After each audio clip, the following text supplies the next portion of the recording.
ChatGPT 5.2 just came out, and in literally a single prompt created this entire slideshow for me with all this detail here. So it pulled all this in from the sources and the web link that I gave it. I'm gonna show you the 3 different models they just rolled out. And on paper, it looks really good, but we'll test it on my account here, and I'll compare it to some of the outputs we got out of ChatGPT 5.12. So the latest model from OpenAI is GPT 5.2, and it comes in 3 versions just like 5.1 did. It comes in the instant version, the thinking version, and the pro version. I'll show you what accounts and what paid subscriptions you need for those in a second here. And as usual on the OpenAI page, it looks like it destroys the old models in all the benchmarks. The thinking model especially is a huge leap over 5.1, but again, let's go ahead and test it for ourselves. These benchmarks sometimes tend to be a lot better than the actual models. Now, it's supposed to be especially good at creating things, like this is the old spreadsheet that GPT 5.1 could create, and the new version with 5.2 looks a whole lot better. And these are the type of tasks you probably do. I do this type of task all the time, and the output is never really good enough to use, right? You still need to do a ton of manual work to get it to work. So we'll test this out. Now, a couple other things I was really impressed with is they claim now that ChatGPT 5.2 thinking model will remember a lot in a single conversation. So the context window is still the same. It's the same size. It's actually 256K token context window, same as the other model. But in reality, that was not always the case. It would still forget things during a conversation. And it looks like this version of it now, it's almost at 100% the entire time through that context window. The vision capabilities, basically the ability to see inside of any image, is also a big improvement here. And I use this all the time because I take screenshots of apps I don't know how to use, and I ask it, where do I click? How do I do this? How do I do that? Well, it's now able to see screenshots a lot more clearly and with a lot more accuracy. Now, this part's my favorite part, if true.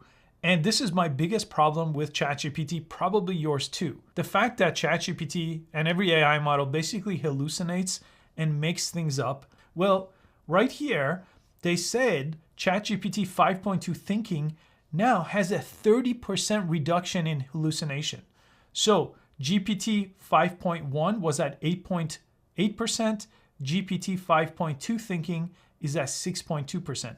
A 30% reduction is actually a big deal, right? If we're gonna get down every couple points here, every time we get a new model, well, we'll be at maybe 1% or lower accuracy, which will make it a massively, massively useful tool now for just about everyone. This is probably my biggest frustration when using AI since day one, but it has improved with every model release. Okay, let's jump in, and I wanna show you a couple of different examples they had.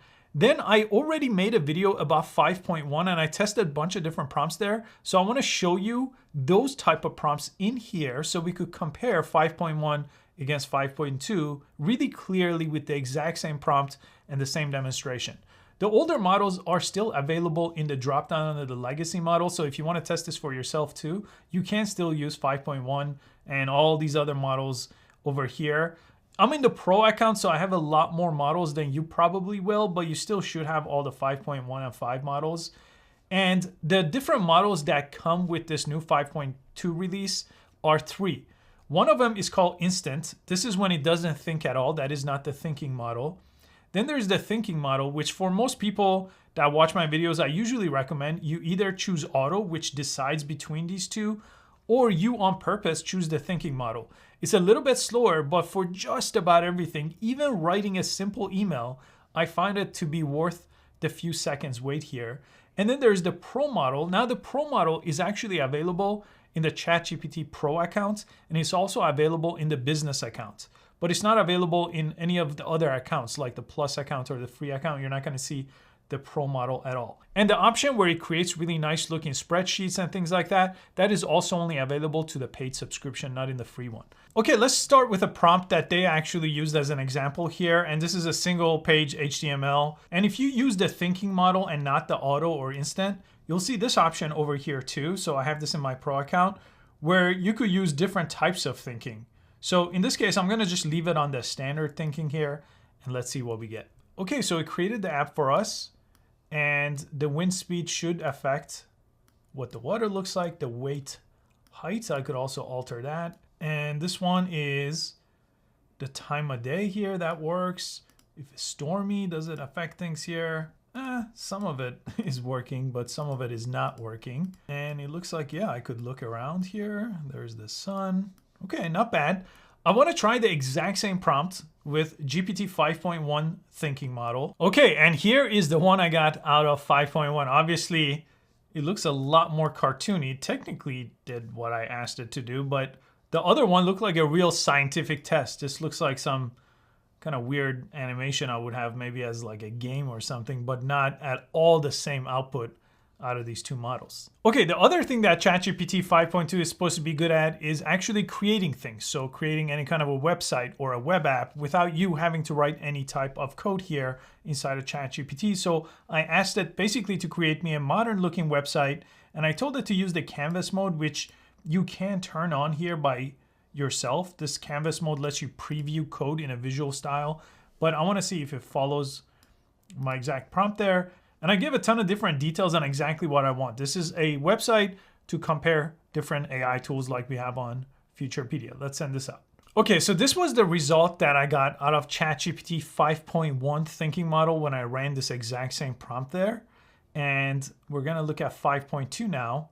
Okay, at first glance, this looks great. The visual improvements are huge here. Light mode also works exactly as it should.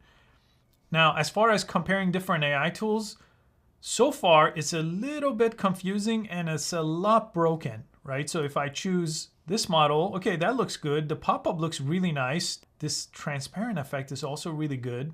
So I'm gonna, let's see, select ChatGPT to compare, edit ChatGPT to compare, okay.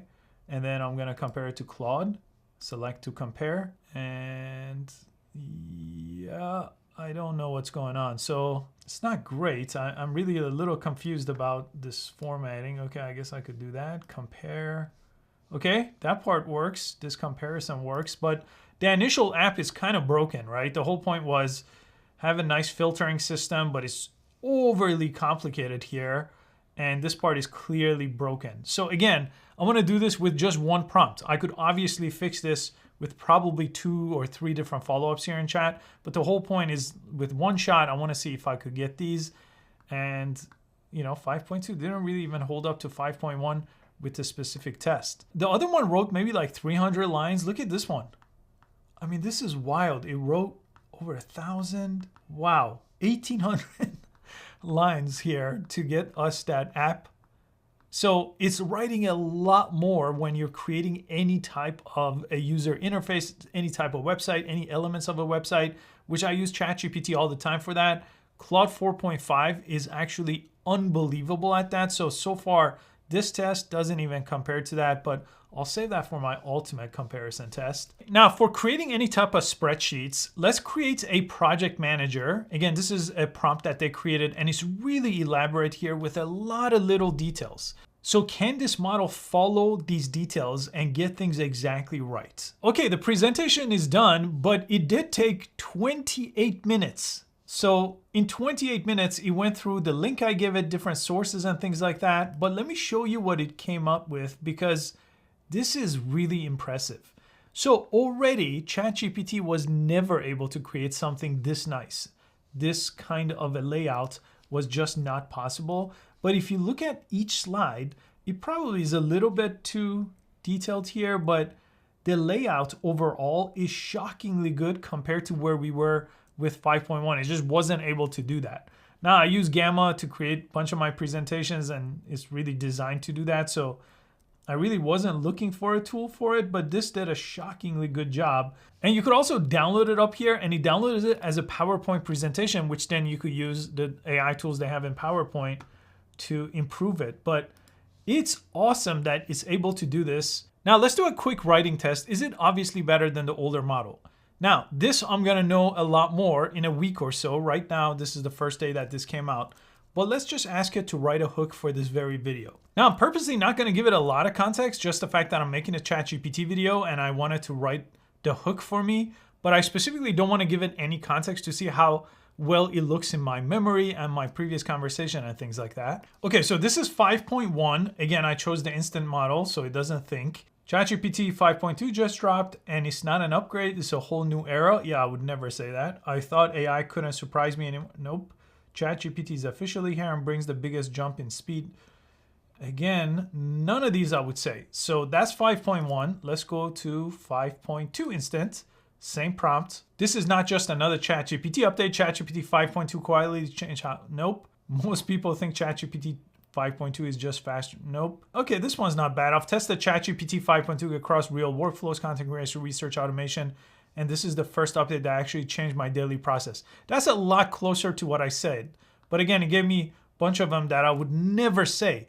And on this account, I've actually tried to train it to follow my writing style, but I have a custom GPT specifically to do this type of hook. And I was testing to see how well it knows me here, not just how well it follows a simple writing prompt too. Okay, this time I'm gonna leave it on auto. This is something that a lot of models got wrong here. So I had this image and it needed to figure out which is the top view. And all it had to do is just analyze these colors and see how they laid out in these shapes here. So again, this does not require any prompt because the prompt is in the image. So you should be able to just read that and give me an answer.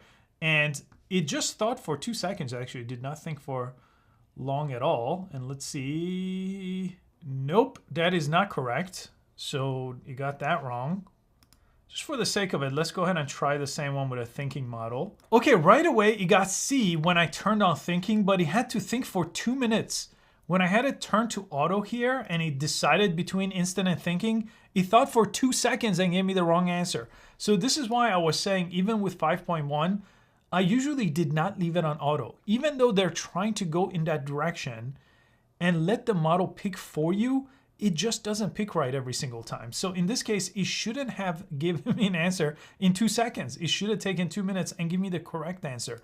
I'll wait 2 minutes every single time when I'm using this for work. I want the right answer. I don't mind the wait. In almost every single case where I use ChatGPT. In simple search, sure. If it's just extracting things with a search tool and I'm using it in replace of Google search, okay, that is fine. But in this case, I want the correct answer, not the fast one. But it did work. Okay, let's do a quick hallucination test to see if it's gonna give us an answer.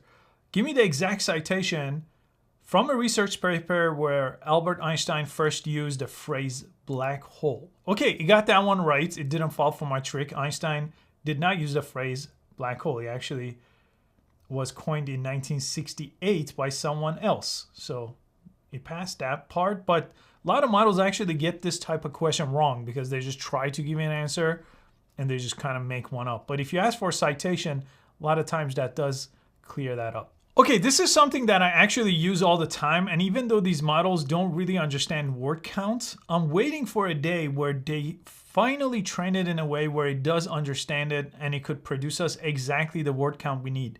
Only because a lot of times when I'm writing a blog post, the title, the meta description, a lot of different things need an exact word count that I like to hit.